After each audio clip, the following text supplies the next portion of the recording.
Welcome to Your Pharmacy Career podcast, proudly brought to you by Ravens Recruitment, Australia's leading specialist pharmacy recruitment agency.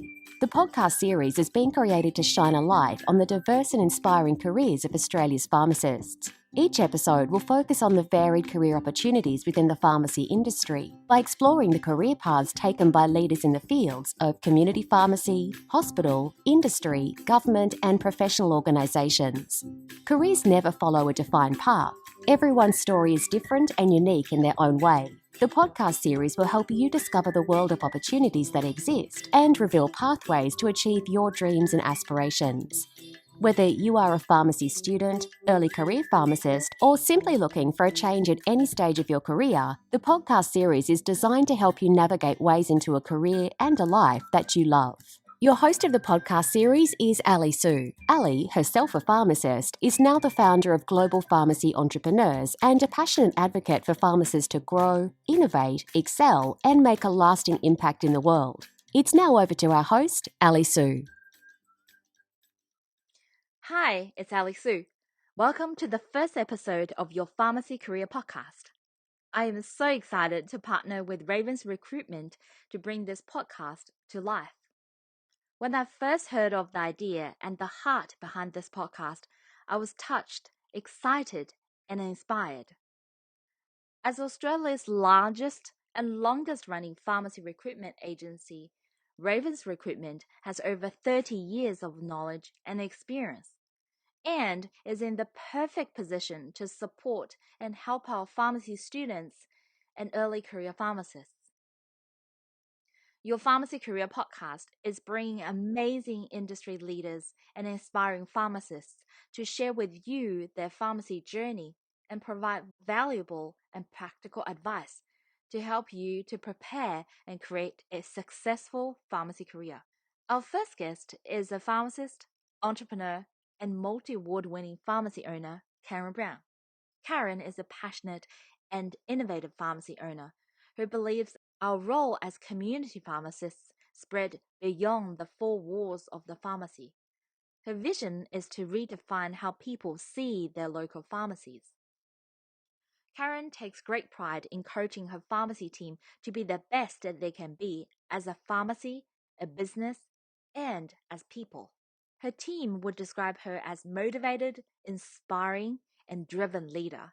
Without further ado, let's welcome Karen. Hi, Karen. How are you today? I'm good, thanks, Ali. How are you? Good, thank you. Thank you so much for joining our show. You're so famous out in the pharmacy world in Australia. So tell us about your story. Where did you grow up? When and how did you decide to pursue a career in pharmacy? Sure. Thank you for the intro. I'm not sure if I'd go that far, but I'm working on definitely creating a legacy. So I am Queenslander through and through in all facets of life and sport, etc. I have a teenage story. Like, I knew I wanted to be a pharmacist at 14. I wanted to help people, careers information days, and I knew I wanted to do health. And I thought pharmacies looked like a really pretty place to work. So more so than the white walls of a GP practice or something like that. So pharmacy was always for me. I took a bit of time to get there. I ended up doing science first, then pharmacy. But at the same time, I was playing professional netball for the Queensland Firebirds. So that was actually okay because I was juggling so much. But then knew it was always pharmacy, and always wanted to do community pharmacy, always wanted to own a pharmacy. I knew that from a pretty early age as well. So, and it's amazing, 25 years down the track, it's all good. Wow. So what are some of the opportunities you had throughout your pharmacy career, and how did you get those opportunities?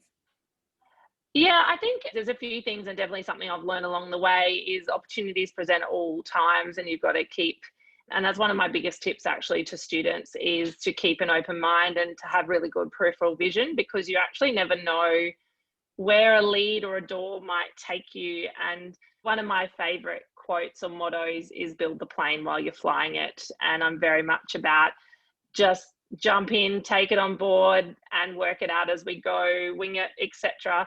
and say yes and see what happens. So I was extremely fortunate. I was only 6 months out of pre-reg, and I did my pre-reg at the Royal Children. So kind of always wanted to do hospital pharmacy as an intern because I thought that was quite a good foundation clinically, but always long-term wanted to do community. My now business partner, Rod Garozzo, was a very good family friend, and he offered me a job in one of his pharmacies when I was 6 months out of registering. And then pretty much probably 8 months later was offered my first partnership there. So obviously being in the right place at the right time, but also I suppose with my sporting background, some people would have said I was quite young to take on an ownership role, 18 months out of pre-reg. But I was quite confident in myself and how I was going to run a business based on my sporting. And a lot of what I do in business is actually what I learned in sport. And ultimately, you are bringing together a group of individuals all for a common goal. And that's exactly what you do in sport as well. So I kind of had a really good foundation in my upbringing and my sport that I was extremely confident to run a business. And then my first partnership was TerryWhite, Chemmart, Capera, and it was probably about a month later that we bought the Sanford pharmacy. And 13 years later, it was my first baby, and I was very fortunate that I had two business partners that pretty much gave me the keys and said, go for it, and backed me every step of the way. But definitely, I've always been very driven and had a lot of goals and very forward thinking. But it is really important to have that peripheral vision as well and not get kind of too caught up on the one tangent and realize that there's actually a lot of opportunities out there. And sometimes you just got to have the guts to take them and work it out afterwards, but back yourself. Wow. So did you have any role models or mentors? Definitely was my two business partners. And I was quite fortunate with Rod that I'd known him since I was a teenager. So, quite often people ask me about how you get into partnership or how you choose partners and things like that. And I've been extremely fortunate with my two business partners. But I had a background there that I knew him and I knew his values and I trusted him and had a lot of respect for him. And ultimately, it's like a marriage, you've got to have so much respect and trust for each other. And so I was very fortunate that I already had that history there, that I knew him. So I felt really comfortable going into that partnership. My parents are amazing mentors to me. And I suppose who I look up to, I've definitely got quite a lot of peers in the industry, definitely through my innovative pharmacy group. We do share a lot, and that's a big part of our group program, is to kind of really lean on each other. And then I suppose it is in the sporting world. I look up to a lot of the leaders in the sporting world, as I suppose guides for what really good leadership is. And so, yeah, I kind of definitely within the pharmacy industry, but also outside into the business world and the sporting world. So what are the specific lessons you learned that you can share with our pharmacy students so they can start to build those skills while they're at uni? Yeah, I think the biggest thing is communication. So definitely for uni students, it's really being open with what your dreams are and your inspiration and what you want to do. And not everyone knows what they want to do, but the more open you are with your owner and your manager, etc., the more they can help you. But also finding the right fit for you as well. Like, it's what are your values and what do you want to be as a pharmacist? And does that pharmacy model fit that for you? Because there's a lot of different models out there. And so I'm very passionate about what we do. And so I'm not one of those people like the clock in, clock out people. Like, I think you really love what you do, you got to match up with the right team and the right people around you that are going to support you. But being really open, if you want to be an owner one day, being really open and trying to match yourself into the right team. Also show innovation and show engagement, like show that you want to learn, constantly ask questions. And once again, if you're not in the right team and they don't want to answer those questions or don't want to support you, then they're not the right fit for you. So it's really about matching up with the right business and the right pharmacy that actually matches what you want to do. I think it's about keeping the doors open and having a really good peripheral vision. There's so many opportunities out there, and I think the future of pharmacy is extremely bright. So it's keep challenging, keep asking questions, keep being curious, and take chances. And I say it's one of life's best roller coaster, and sometimes you just got to hang on for the ride. Like, take a chance, hang on for the ride, and it's amazing where it can take you. Wow. So you mentioned about finding the right fit. So as a student, when we're not really sure what we want to do, our dream seems to be too big and we don't know which step is first. Who should we ask, or where should we go? What should we do to find that Sure. fit? I think that's where placements are so critical. So if you work in a pharmacy, don't just take the easy option and do your placement at work. Actively try and seek out pharmacies that you want to know more about and do your placement there. The more variety you can get in placements, the better. So go rural, go to a strip, do a shopping centre, do a medical centre pharmacy, do ones that are very health based ones, do ones that are very, big box based kind of thing. Like there's so many models out there. It's about really and I think that shows a lot of initiative from pharmacy students when they're actively kind of don't see placements as, oh yeah, I've just got to tick the box and do a placement, but they actually, I get emails or letters about, I want to do my placement at your pharmacy because I want to see how you do this, or I love it how you do that, and I want to see what that's all about. And I love it when we get students that are just blown away by how different our pharmacy is to another pharmacy, for example. So I think it's the more exposure you can get to all the different varieties, and that's what uni placements are all about. So, and that's then ultimately then for your intern. Once again, don't just take the easy option just to get your intern done. Actually try and work out, where do I want to be? Do I want to get into hospital? Do I want to get into community pharmacy? And once again, the ones that are really proactive, if I get an intern kind of applying for a position really late into the year, ready to start in a few weeks, I kind of know they're not too driven. Whereas some of them are really good in third or fourth year that really try and make, contact to kind of go, this is actually where I really want to work. So yeah, showing initiative, being proactive, and really keeping your doors open and really kind of seeing what's out there and trying them all to really work out what you like.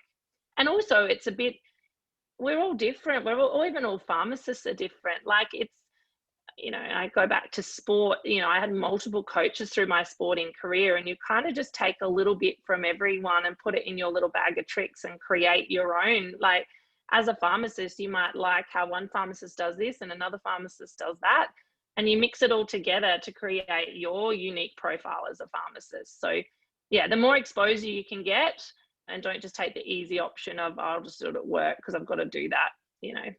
Push yourself and step outside the box, and, it'd be amazing where it can take you. Wow. As students, how would you coach them, or in the sporting team, how would you encourage others to step out of that comfort zone?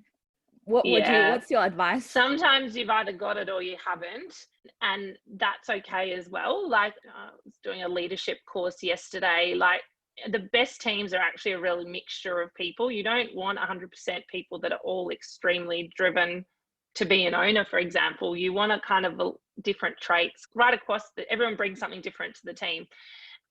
So for some people, it's going to be really hard to step out of that box, but that's actually all part of it. You think of pharmacy, and one of the things I love about pharmacy is you don't know what that next person's going to walk in and ask you about. Like it's so unpredictable.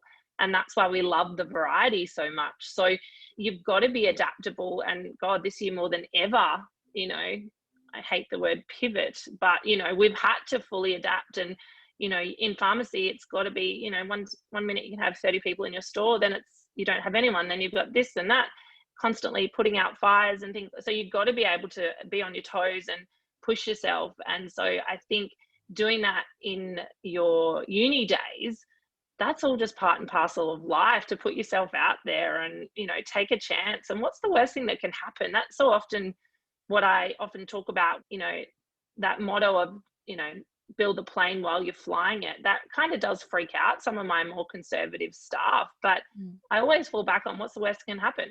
It doesn't work. We've wasted a bit of money on some marketing flyers. We tune it, we adapt it, and we relaunch again. So what's the worst thing that can happen is someone rejects you and says, no, you don't have a spot here, or no, this isn't for you. But you gave it a shot, and you'll learn far more out of it than not having a go at all. And, even in netball, we often used to say you miss 100% of the shots that you never shoot. So you've got to give things a chance and not be afraid of what the repercussions might be. And don't take it personally. You gave it a shot, you move on, you try something else, but you'll never know if you don't try. Wow. So we hear different views about learning and continued developing, both personal and professionally in general. Is it on the job training better than external training? What's her advice? A mixture. When it comes to students, on the job and reality is far better than textbooks. You know, you need to have that really good foundation, but reality is gold. And the more exposure you can get, particularly, you know, I think every pharmacy student should be working part-time in a pharmacy. I think that's a no-brainer, because the more you can do reality, the better. When it comes to development, I actually invest really heavily in my team in personal development.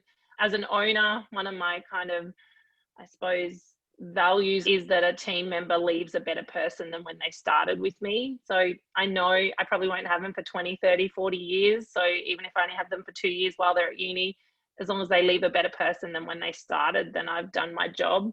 And I think the more I can invest in the person, it's almost an indirect benefit to my business. So, you know, we're doing a big 6-series course at the moment with a coach that's going through personal development and helping us with communication and teamwork and culture and all the rest of it kind of stuff.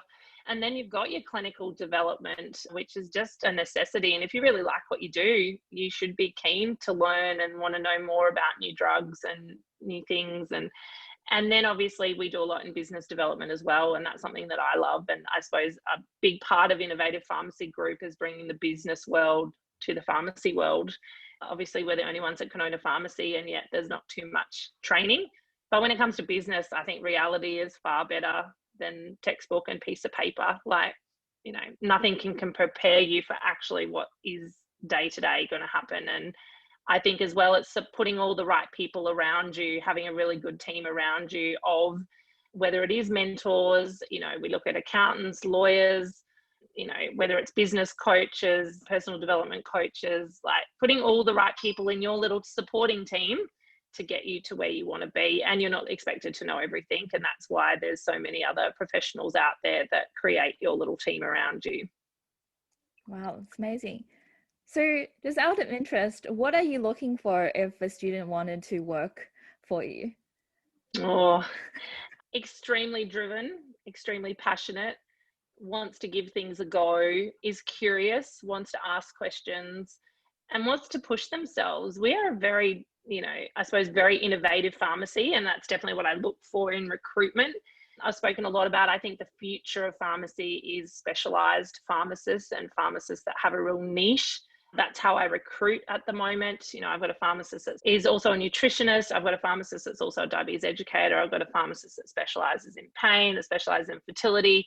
And I love that. I love that they want to be different and want to challenge the status quo. And yes, probably 80% of our job is innovation, and there's 20% that is housekeeping and people that are like, want to just get in there and do what needs to be done and are engaged. I think if you've got people that genuinely want to be here, want to help people, want to make a difference in the community and just get involved, that's what I love. You know, I'm not that person that likes the clock in, clock out. I'm here for a job.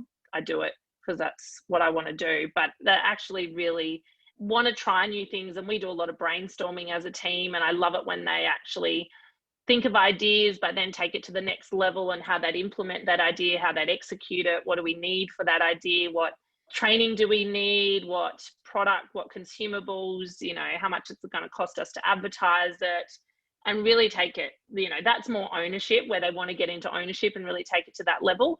But they get involved and they get engaged and they want to be a part of it and they want to make a difference. And ultimately that's, you know, I often ask students, why do you want to be a pharmacist? Like, you know, and that sometimes just in that one sentence will tell you how driven they are or how far they're actually going to go.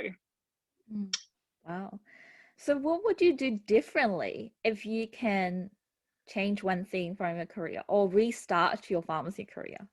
So I don't have any regrets, but the one thing I probably would do differently, definitely in the last 2 years, I've really kind of turned that entrepreneurial side. So I was the owner of TerryWhite, Chemmart, Sanford, and have been since 2008. But then 2 years ago, bought into TerryWhite, Chemmart, Hills. So I've been running both stores for the last 2 years.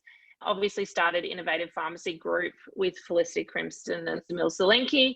And then also last year, started Batch Tested with my business partner, which is all about supplying certified batch tested sporting supplements and that to professional athletes and teams around Australia and the world, which is amazing opportunity that was presented to me, bringing together my sport pharmacy business. So I've done a lot in the last 2 years, and I probably wish I hadn't been so tunnel vision for the first 10 years and maybe have done that sooner. And I think that's where, as I said, I'm very big in goal setting. And one of the traps of goal setting is it can kind of tunnel your vision. Whereas the last few years, I've really been open to opportunities and take things. And some people go, I juggle way too many hats in the air, but I love it. And in a way, there's a synergy between all of them. And that's ultimately helping people, whether that be my pharmacy customers, my community, whether it's other pharmacy owners, whether it's athletes,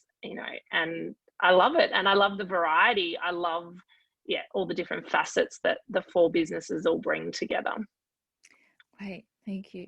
So another question we touched a little bit, but if you're counseling a student about to graduate from their course and not sure where to do their internship, what field to go into, what advice would you give to them? They probably need to start thinking about it sooner. So I reckon 3rd year is probably when you need to start really thinking about it. And as I said, you need to be really active in approaching people early on and really I think LinkedIn is a huge platform now. And that's another thing. I think when I see students on LinkedIn, it tells me that they're really engaged and want to get to know people in the industry. I also think in attending industry kind of functions, and even with Innovative Pharmacy Group, we're looking at tapping into the students and people in that kind of ownership or pre-leader kind of area so that they get to meet fellow mentors. And so I think it's really putting yourself out there.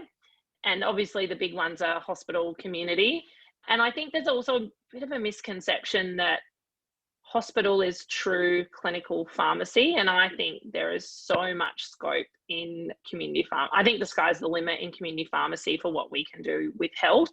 And I think that's definitely when you look at the specialised pharmacists that we have here and some of the services that we run, where pharmacists are being paid for their consultations, privately paid, running group classes. So I think there's so much, and that's why I'm like, you've got to get out and see what's out there, and don't just attribute community pharmacy to being a script factory. And that's what I often say to students. You're actually a health professional. You're not a dispenser. And yes, you've got to do dispensing as part of the job, but if you see yourself as a dispenser and that's all you want to do, it's a shame. So I think it's really knowing what you want to do, where you want to take it, and then finding the right pharmacy that helps you do that, because there's such a variety out there. Wow.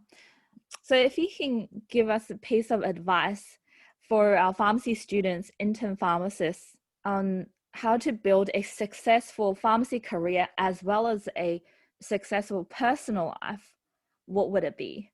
Be curious, challenge the status quo, and just hang on for the ride, because it's worth it. The ride is amazing. And, I look at pharmacy, and some of my closest friends I've met through the pharmacy world. It will take you a lot of places. You get a real kick out of the status that you have in the community, and it's extremely rewarding. So yeah, take a chance and be passionate about it, and you'll go a long way. Thank you so much for listening. Hope you enjoyed this episode. If you have any additional questions, feel free to leave them in the comments below. Stay tuned to hear from our next amazing guest. Bye for now. Thank you for listening to this episode of the Your Pharmacy Career podcast, proudly brought to you by Ravens Recruitment, Australia's leading specialist pharmacy recruitment agency. If you enjoyed this episode and know anyone else who you think would benefit from it, we would be grateful if you could share it with them. Together, we help even more pharmacists develop a career and life they love. If you have any questions or suggestions about future podcast episodes, please reach out to us via email info@ravensrecruitment.com.au.